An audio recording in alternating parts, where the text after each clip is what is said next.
اصلي دهشتګردو یوه کارروایي چې موږ خلاف یې وکړه چې موږ نامونه یې شیډیول 4 ته واچول. موږ نن بینک اکاونټونه ټول بند سله او شناختي کارډ مو بلاک سه.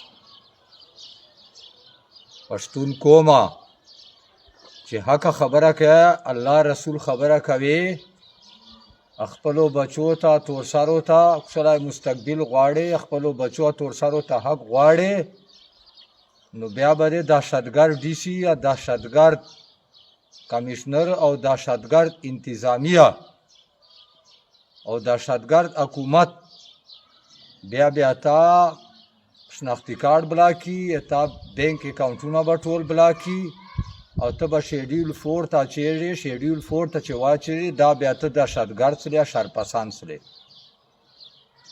موږ په دې باندې ډېره خوښي مناو کوو، فخر په کوو چې دهشتګرد ډي سي یا کمیشنر او دهشتګرد ډي آی جي او دهشتګرد ډي پي او او دهشتګرد آی بي انچارج او په دې چې نوره چا چې څومره کردار ده چې شیډیول 4 ته دی اچوي چې دغه له لاسه موږ دهشتګرد سلو. دا دهشتګردي موږ قبوله ده.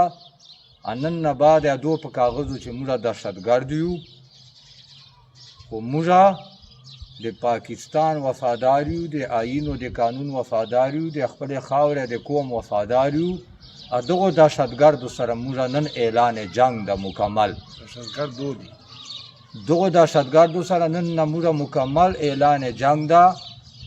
دا یزید موږ دو په کاغذو چې پښتو په رواج په کاغذو چې اسلام او شریعت چې موږ نن دو څه کړل، یزیدیان کړه. یزیدیان دو دهشتګرد کړو او موږ یزیدیان کړو چې دا یزیدیان دي. یزید په امام حسین علیه السلام لشکر باندې میدان کربلا چې رزق روزي بند کړې وه، اوبه یې په بند کړې وې، معیشت یې په بند کړی و، نو دو نن نه بعد یزیدیان سلی موږ په کاغذو چې موږ امام حسین علیه السلام لشکر سلو. اعلان جنګ مو ده ورسره.